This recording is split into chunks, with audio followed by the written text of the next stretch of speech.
Moin und herzlich willkommen hier wieder bei The Hobbyist und jetzt geht es weiter mit Vampire the Masquerade, Coteries of New York. Ich hatte ja beim letzten Mal gesagt, ich würde gerne mal wieder was mit Agathon machen. Und das tun wir jetzt auch. You know what to expect when you return to the small bookstore serving as Agathon's haven.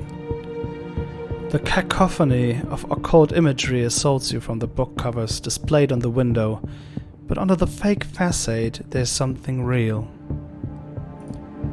This time the Buddhas and satanic Bibles of the storefront seems almost funny, or perhaps you've just started to turn into the dry humor of the stream air.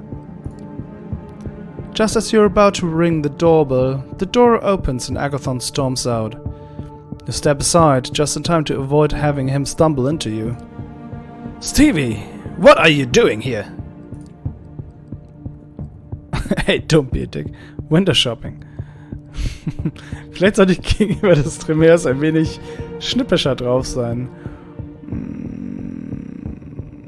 Ja. I'm window shopping for books. That would have helped me understand the wicked beast I've become. Agathon looks at you and sighs. Please, no jokes. I don't have the energy to deal with your attempts at humor. Agathon walks to his car, with you in tow. It didn't occur to you last time, but it's a surprisingly pedestrian vehicle. An aging, mid-sized family sedan. You imagine what it would look like with a baby seat in the back. Opening the door on the driver's side, Agathon notices your look. Laugh all you want, but it's inconspicuous and practical. You sit in the car and Agathon starts driving in his usual careful style. At least you'll never be stopped by traffic cops. It seems Agathon is not interested in small talk.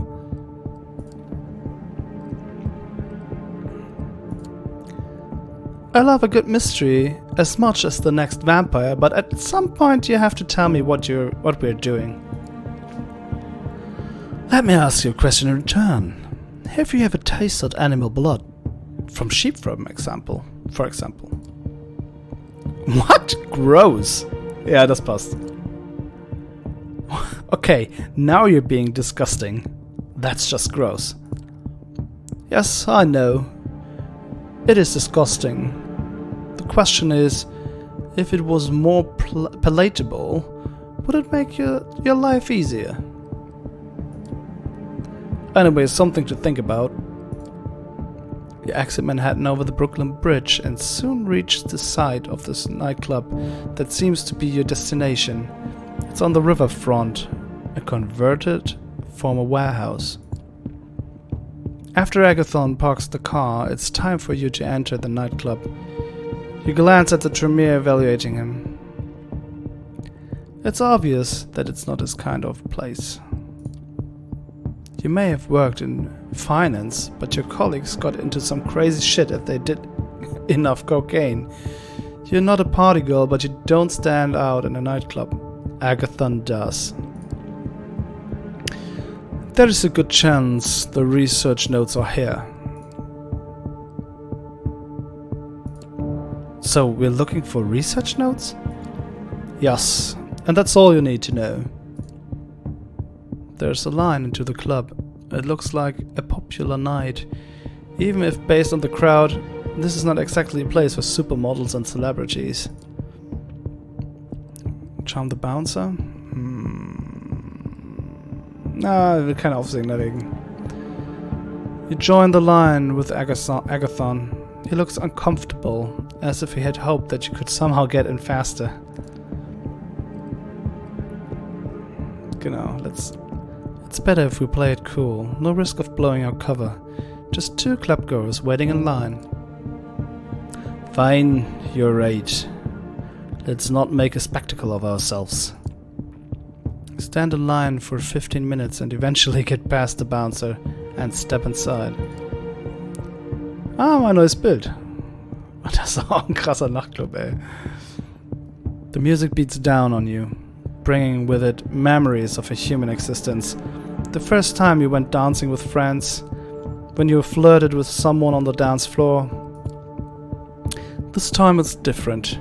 You're a predator, and everybody around is your prey. Tightly packed, twitching sacks of blood and tissue.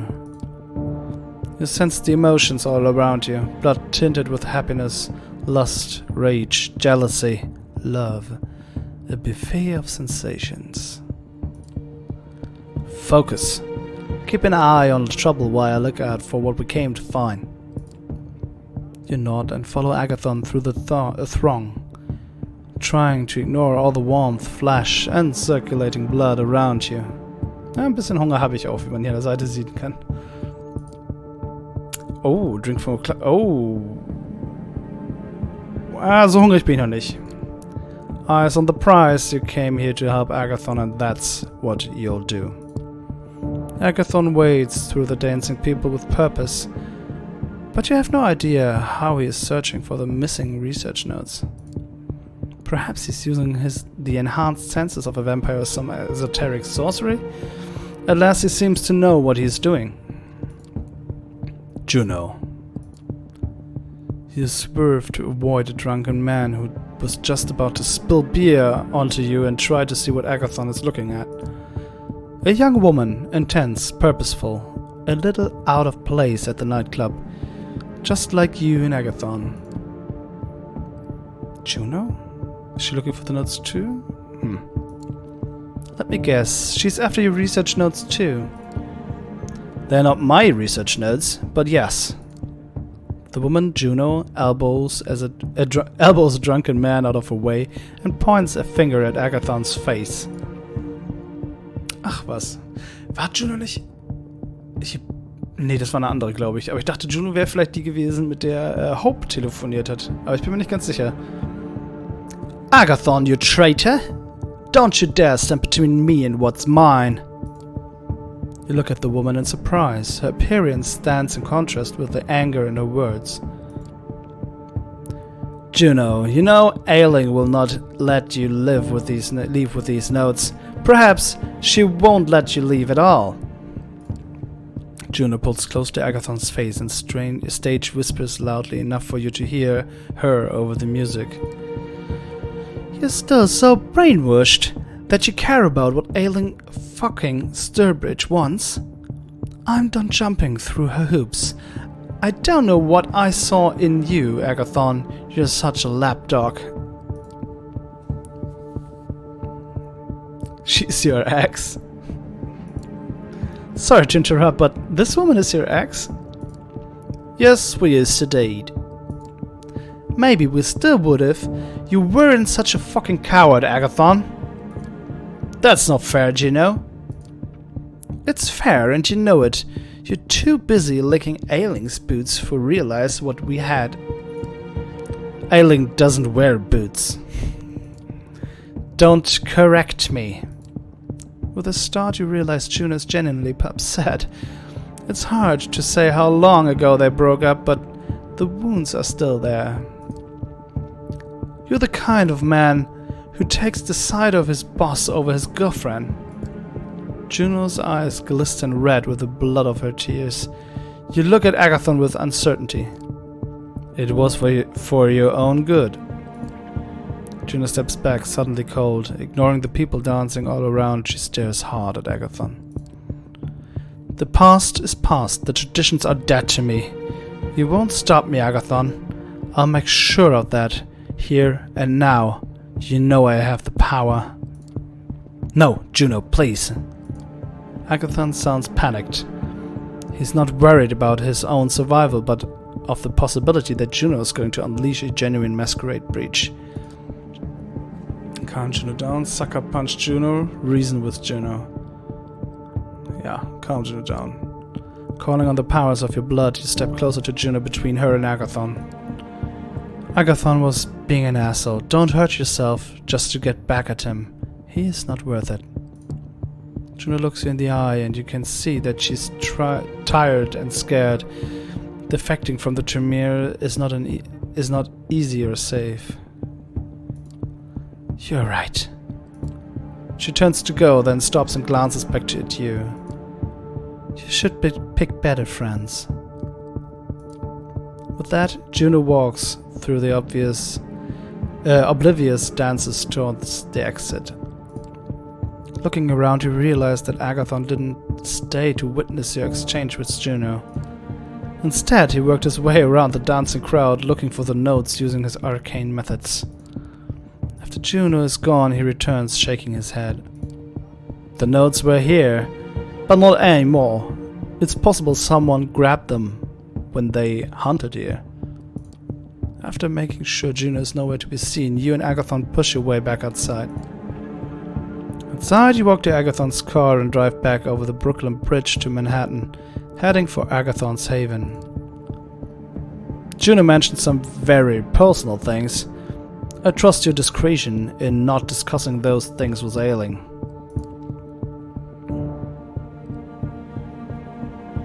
Coterie hält zusammen. Your love life is your business. Thank you. After a while you reach Agathon's haven and he parks the car. You walk to the occult bookstore and Agathon invites you inside. Yeah. The smell of incense assaults as... Sorry. The smell of incense assaults you as before, making you grateful you don't have to breathe. You follow Agathon upstairs to find Ailing Sternbridge in an armchair reading an old book. She puts a bookmark in place as you come in. You were successful, I hope? No, I'm sorry. The notes were there at some point, but not anymore. That's a shame. I hope you don't run out of time. How did Sophie's little protege do? Agathon turns to look at you. These fledglings come and go. Let's see after a few years. Very true. I'll have to ask Sophie why she took this one in. She must have a reason. We met Juno. Fortunately, she couldn't find the notes either. That's interesting. The High Regent turns to look at you. What was your impression of Juno, fledgling?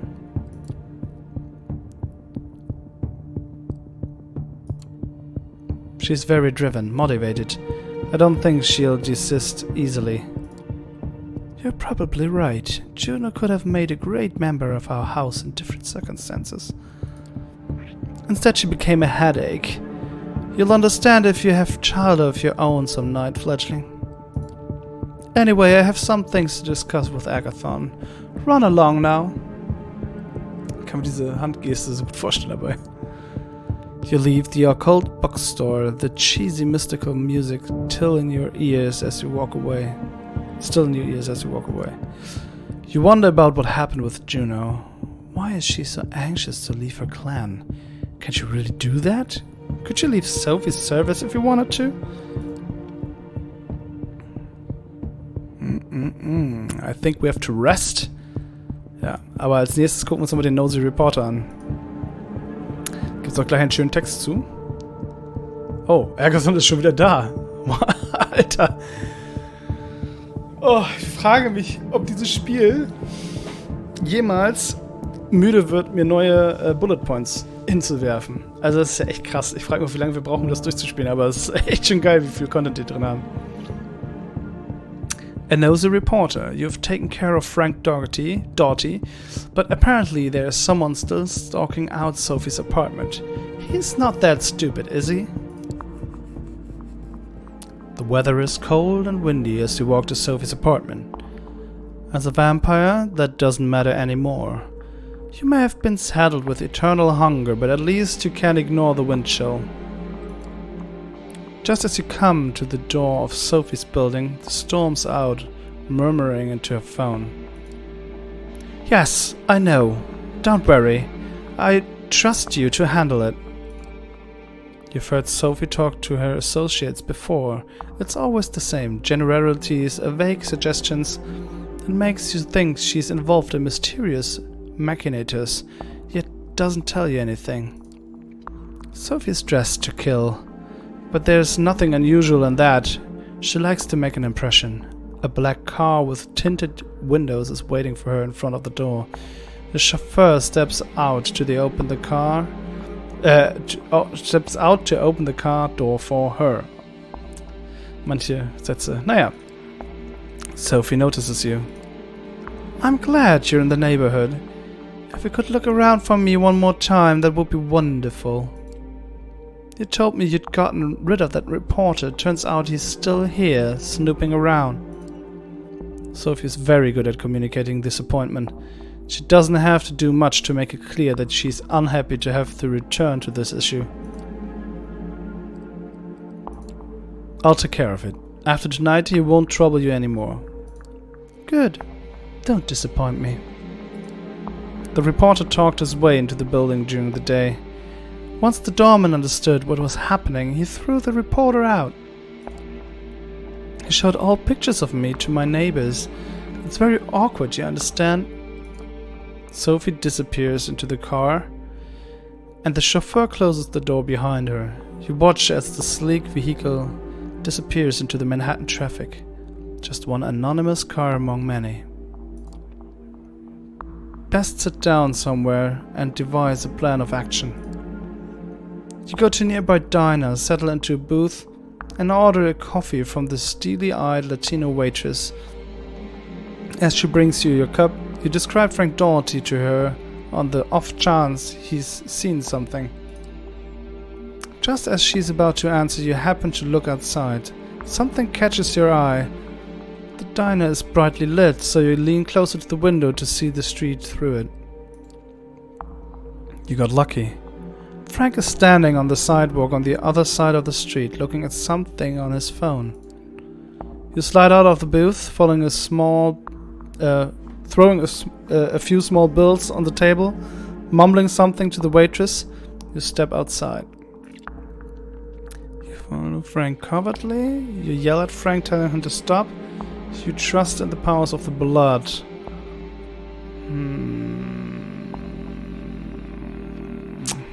Ich versuche ihm mal zu folgen. For a reporter, Frank isn't terribly observant. You keep your distance, hiding behind people and cars, but he doesn't look around. It seems like he wants to find a private nook to inspect the photos he took tonight. An alley. He ducks in, and you follow. Oh God, it's you again. Please, I'm working on a different story, I swear. Moment mal. Da dürfte danach noch was wissen? Frank retreats deeper into the alley.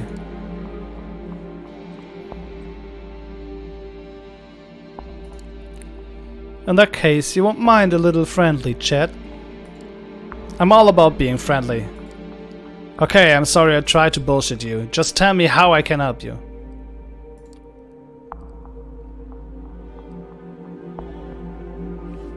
I thought we agreed there is no story. Your employer trusts you too much. Why are you here?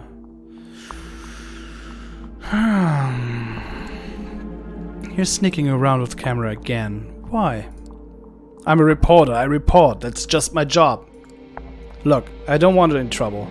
I can see that you're serious. There's something to Sophie Langley. I think you know what it is. You take a long, hard look at Frank Doherty. He's a tenacious man, but not brave. After the last time you met, you were sure he had been dealt with. You were sure he had been dealt with. Where did you find courage to come here again? Da bin ich auch gespannt. Einmal was trinken.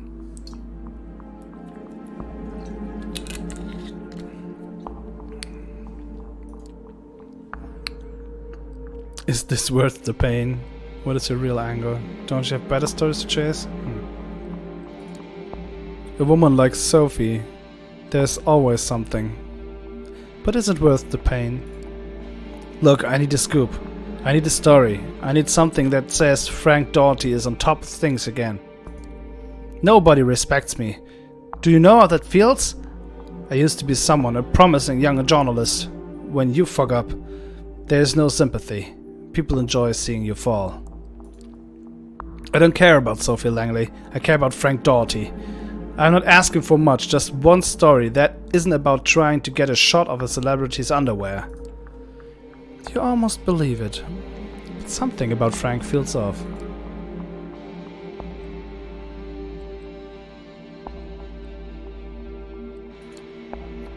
Do you have a personal interest in Sophie Langley, Frank? What? No. Or, I mean, she's a very attractive woman. But I make it a rule never to get involved with people I write about.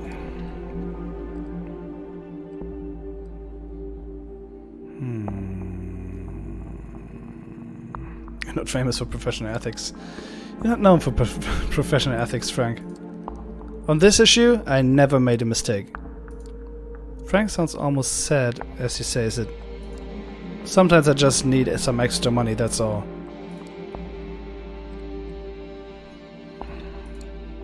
Where does this extra money come from? There's a guy, he's paying me, that's all.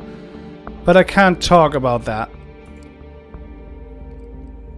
Drink Frank dry, push Frank for information, offer Frank to work for you. Huh. Work for me, huh? Da hätte ich ihn auf jeden Fall auf meiner Seite. Informationen aus dem rausholen. Ich frag mir, genau. Tell you what, Frank. I'll make this easy for you. Work for me and I'll make your life easier. I want to know who's after Sophie Langley and you can get me that information. Who knows, maybe this will become a lasting and lucrative relationship. Frank is taken aback by your suggestion. Still, he clearly needs a friend. I don't know, I mean, if there are people leaning on me, they won't take kindly to if I help someone else. I know how valuable you are. I know how valuable you are, Frank. Some days I get nothing but disrespect. I wouldn't mind a change to all that. Tell you what, next time something comes up, I'll give you a call. Maybe I'll have something you can do for me as well. You sound like a pro. You sound like a pro. You've done this before. I am a pro. Frank hesitates for a second as if he was going to say something more. He takes one last look at you, turns and leaves the alley, disappearing into the crowd. You're left, wondering whether that was a good choice. Frank is not reliable, that much is clear, but perhaps you can benefit from him anyway. Isn't that what the kindred do? Play people and turn them into puppets? Das habe ich jetzt zumindest mal versucht. Ja. Wer weiß, ob das so gut ist oder nicht. So, wir sind jetzt zeittechnisch. Ich glaube, wir lassen es für heute mal gut sein. Also mit dieser Story. 2 Leute haben wir weitergemacht. Und beim nächsten Mal schauen wir mal, wer unser mysteriöser Verfolger ist. Und vielleicht gucken wir uns nochmal den Mann aus der Kirche genauer an. Doch bis dann, erstmal viel Spaß mit anderen Videos. Nein. Ich freue mich, wenn ihr wieder einschaltet das nächste Mal, wenn ihr wieder dabei seid bei Vampire the Masquerade Coteries auf New York. Bis dann.